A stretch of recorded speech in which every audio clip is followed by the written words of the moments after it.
After the coronation of Saul, Israel's first king, the air was thick with anticipation and hope. Tall, handsome, and seemingly chosen by God, Saul stood before the Israelites as a symbol of the nation's new beginning.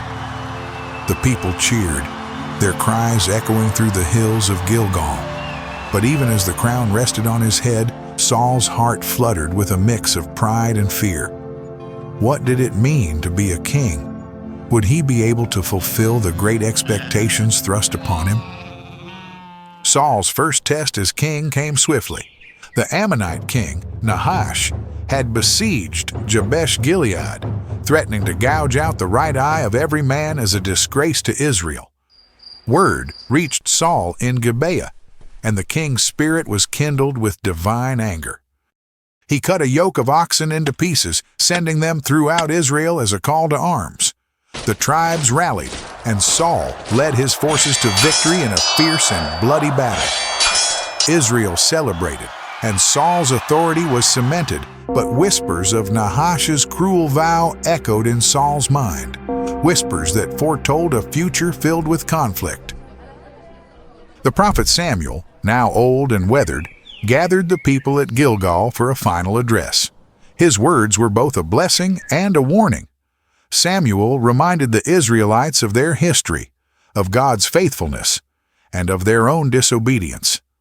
His eyes lingered on Saul as he spoke of the consequences of turning away from God.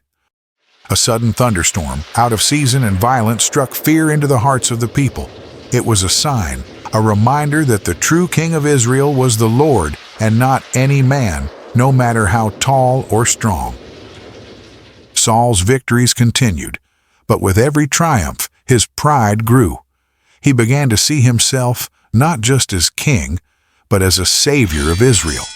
His heart slowly hardened, and the voice of God through Samuel became less of a guide and more of an annoyance. The seeds of rebellion were sown, unseen by those who cheered his name but felt deeply in his restless soul.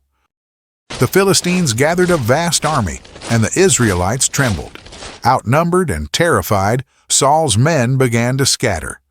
Saul waited 7 days, as Samuel had instructed, for the prophet to come and offer a sacrifice to seek God's favor. But Samuel was delayed. In a moment of panic and pride, Saul took matters into his own hands, offering the sacrifice himself.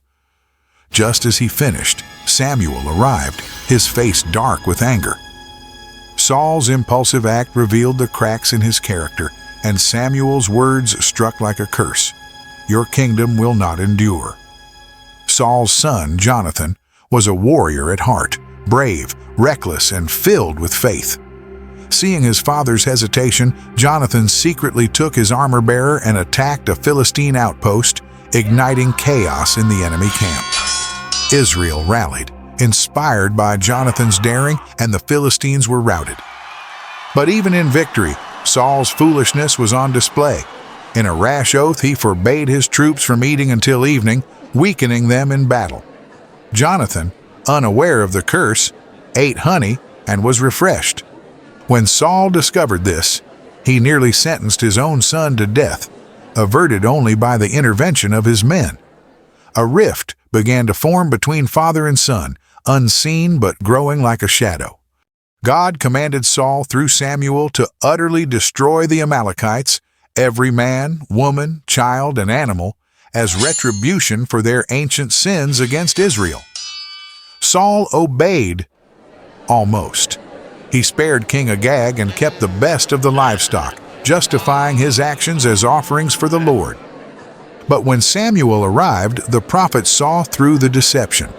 The bleating of sheep and the lowing of cattle spoke louder than Saul's excuses. Samuel's rebuke was severe, declaring that obedience was better than sacrifice. The prophet's words cut deeper than any sword. The Lord has torn the kingdom of Israel from you today.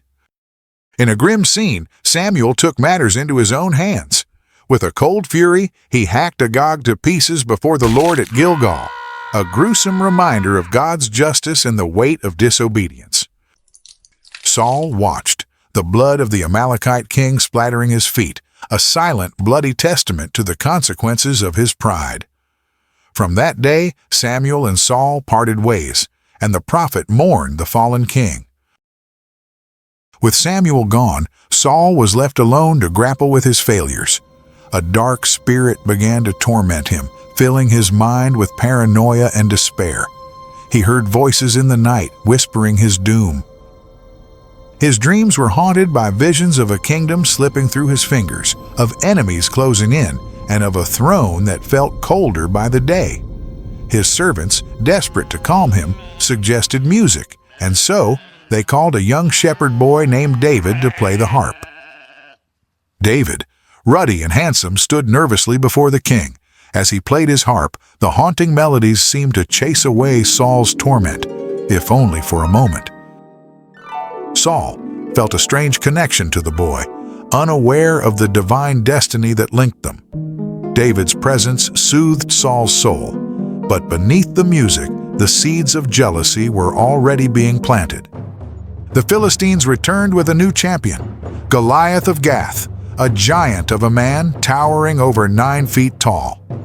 For 40 days, Goliath mocked Israel, challenging them to send a warrior to fight him.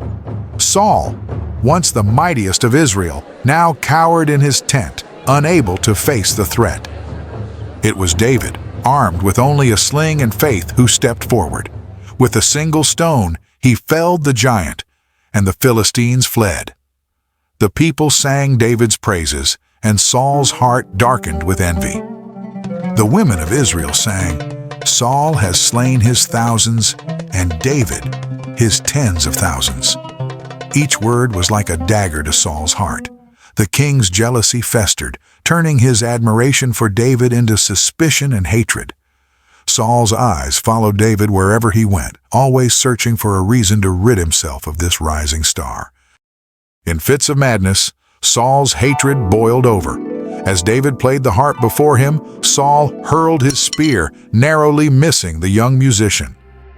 David fled, his heart pounding with fear and confusion.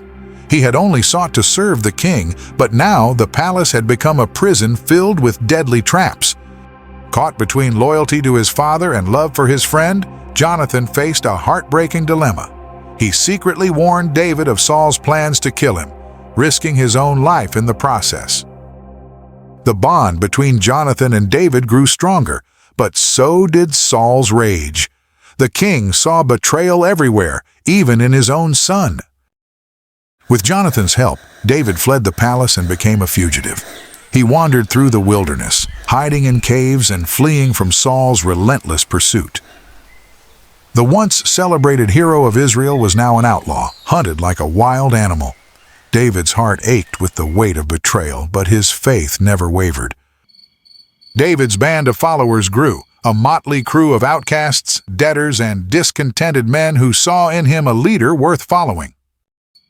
In the dark recesses of the cave of Adullam, David found solace and strength. He poured out his soul in songs and prayers, wrestling with God over his fate, while Saul's madness drove him deeper into darkness. Saul's obsession with capturing David consumed him. He slaughtered the priests of Nob for aiding David, an act that even his own men hesitated to carry out. Blood stained Saul's conscience, and his nightmares worsened. He was a king losing his grip, both on his kingdom and on his sanity. On 2 occasions, David had the chance to kill Saul, once in a cave where the king had come to rest, and another as Saul slept in his camp. But David spared him, cutting off a piece of Saul's robe and taking his spear and water jug as proof of his mercy. Each time, Saul wept and repented, but the moments of clarity were fleeting. The cycle of pursuit, repentance, and rage continued. As the Philistines gathered for a decisive battle, Saul's desperation reached its peak. He sought guidance from God, but there was only silence. In a final act of defiance, Saul disguised himself and visited a medium in Endor, seeking to speak with the spirit of Samuel. The ghostly figure of the prophet rose, condemning Saul for his disobedience and foretelling his doom. Saul collapsed, a broken man, knowing that his end was near. The battle against the Philistines on Mount Gilboa was a slaughter. Israel's forces were overwhelmed, and Saul watched as his sons, including the beloved Jonathan, fell. Wounded and surrounded, Saul fell on his own sword rather than be captured. The once proud king lay dead, his armor stripped and his body desecrated by the enemy. The news of Saul's death sent shockwaves through Israel, and David mourned deeply, especially for Jonathan. After Saul's death, Abner, the commander of Saul's army, made Saul's son Ishbosheth king over Israel, while David was anointed king of Judah. The nation was divided, and the house of Saul clung to power, even as David's influence grew. The two sides prepared for war, a clash of destinies that would decide the future of Israel. The armies of Ishbosheth and David met at the pool of Gibeon. 12 men from each side were chosen to duel, but the skirmish erupted into a full-scale battle. Blood stained the waters, and David's forces, led by Joab, gained the upper hand. But the war was far from over, and each battle only deepened the animosity. Joab's brother Asahel, swift and fearless, pursued Abner relentlessly. But Abner, a seasoned warrior, warned him to turn back. Asahel's stubbornness led to his death as Abner drove a spear through him. Joab's grief turned to rage, and a blood feud was born between the two commanders, threatening to plunge the conflict into deeper chaos. Tensions rose between Abner and Ishbosheth. The weak king accused Abner of taking one of Saul's concubines, a claim that Abner took as a slight to his loyalty. Furious, Abner swore to defect to David and deliver the kingdom of Israel into his hands. The political landscape was shifting, and alliances were as fragile as glass. Abner met with David, pledging his loyalty and negotiating terms for uniting the kingdom under David's rule. David welcomed him with open arms, seeing in Abner the key to ending the civil war. But Joab, burning with vengeance for his brother's death, saw only an enemy. Joab lured Abner into a private meeting under the guise of peace. With cold precision, he stabbed Abner in the stomach, avenging Asahel. David was furious, publicly mourning Abner and condemning Joab's actions. But the damage was done, and the dream of a unified Israel seemed further away than ever. With Abner dead, Ishbosheth's hold on power weakened. The people's faith in their king wavered, and fear gripped the house of Saul. The once mighty line was crumbling, and whispers of David's inevitable rise filled the courts of Israel.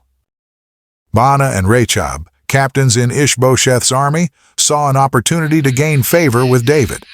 In the dead of night, they snuck into Ishbosheth's chambers and murdered him as he slept.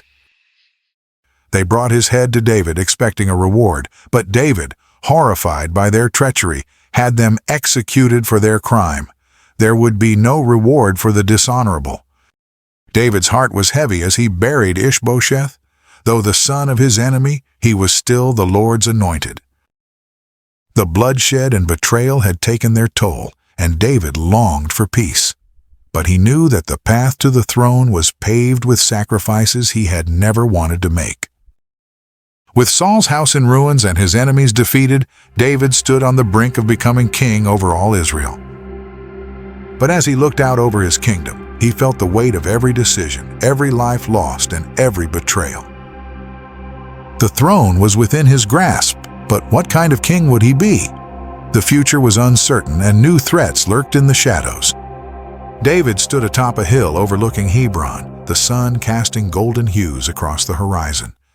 A hush had fallen over Israel. The death of Saul and Ishbosheth marked the end of one dynasty, and now the people waited, whispering David's name in anticipation. Yet, even in the glow of this victory, shadows lingered. The land was fractured, weary from years of war, and David could feel it. Peace was not yet secured. Joab approached, his armor gleaming.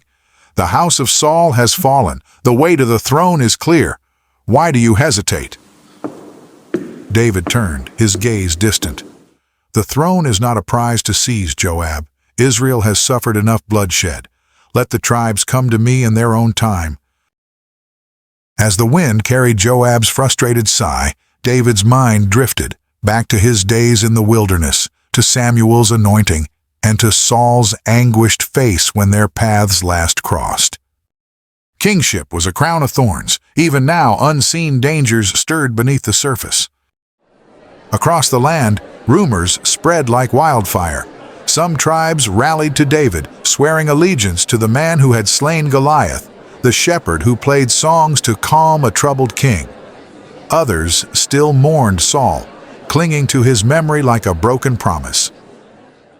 The elders of Israel debated day and night, their voices rising as one word loomed over every council: unity. In Saul's old court, remnants of his house lingered, bitter men who had lost their standing, fearful of David's rise. One such man, Shimei, a loyalist to Saul, spat as he walked the corridors. "David will undo us all," he muttered to anyone who would listen. In time, delegations began arriving at Hebron. The elders of Judah knelt first before David. "You are our flesh and blood, O David," they proclaimed. "In the days of Saul, it was you who led Israel to victory. The Lord has said you will shepherd his people. Be our king." One by one, other tribes followed suit. It was a slow, cautious process. Some emissaries came with heartfelt loyalty, others with wary hearts, unsure of David's intent. Among them were Saul's surviving loyalists, eyeing David's men with suspicion. David received them all with grace. He walked among his people, listening to their struggles, their fears. He spoke not as a conqueror, but as a shepherd, and his words carried hope like water in a parched land. The day of David's coronation dawned, and all Hebron was alive with sound and color. Trumpets rang out as thousands gathered in the city square. David appeared before the crowd, clothed in white and gold, his brow wreathed with olive leaves. The high priest anointed him with oil, and as it flowed down David's face, the people erupted with shouts of joy. "Long live King David!" they cried. Joab stood to the side, observing the scene with pride, though his calculating eyes never stopped scanning the crowd. For every cheer, there were silent glances, loyal to Saul's memory. Joab knew the peace was fragile and war could erupt again. Far north, news of David's coronation reached Mahanaim, where the last of Saul's allies gathered in secret. Among them was Shimei, his hatred for David burning like a coal in his chest. "David sits on the throne of Saul," he growled to the assembly. "Will we let him reign in peace? Have we forgotten our fallen king?" Murmurs of agreement rippled through the room, and eyes turned to the shadows where a lone figure sat. Mephibosheth, Jonathan's son, crippled in both feet. Mephibosheth was no warrior, yet his very existence was a symbol of Saul's house. "We will bide our time," Shimei said. "Let David think the kingdom is his." She had been given to another man after David fled Saul's court, but now David demanded her return as a condition of peace with Saul's former supporters. When Michal arrived at Hebron, her expression was cold. "You send for me like a trophy?" she whispered as she entered David's chambers. David's face softened, but his voice was steady. "I sent for you because you are my wife." Their reunion was a tense, bitter affair. For Michal, David was no longer the shepherd she had loved, and for David, she was a reminder of a life lost to war. To celebrate the unification of Israel, David called for a grand feast. Tribes from every corner of the kingdom came, and tensions simmered beneath the surface. Joab and his men watched Saul's loyalists with suspicion. Shimei, ever defiant, refused to kneel when David entered. Abishai, Joab's younger brother, leaned in. "Shall we silence him?" Joab shook his head. "Not yet. Watch and wait." David, unaware of the storm brewing, raised his cup. "Let this day mark a new beginning for Israel." The people cheered, but in the corners of the hall, silent schemes were taking shape. Days after the feast, the fragile peace was shattered. A small border skirmish broke out near Saul's former territories. Bandits had attacked a village, but whispers blamed David's men. David called a council. "This cannot continue," he said. "Israel must be one people, not two houses at war." Joab slammed his fist on the table. "They will never accept you. Let me deal with them." "No," David said firmly. "Their anger must be soothed, not fed." Joab left grumbling, his patience thinning with every passing day. While David sought peace, Joab plotted revenge. The death of Asahel still haunted him, and his hatred for Saul's house had grown.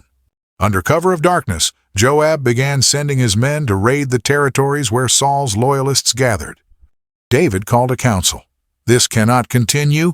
When David heard of the attacks, he confronted Joab. "You defy me," David thundered. "I will not rule a kingdom soaked in blood." Joab's eyes were cold. "You cannot win a war with olive branches, my king." Back in Mahanaim, Mephibosheth struggled with the legacy of his grandfather Saul and the loyalty he felt toward David through his father, Jonathan. Shimei's voice in his ear was unrelenting.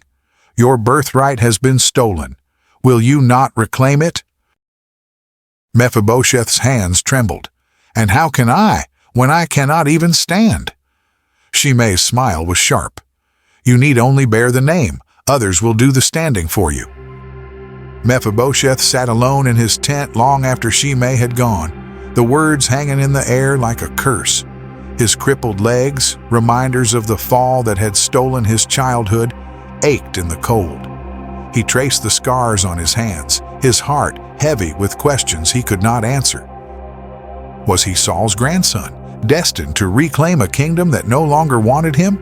Or was he Jonathan's son, bound by love and honor to a man who had been like a brother to his father? The shadows in his mind deepened. Shimei's voice was loud, but the memory of his father's gentle words fought to surface.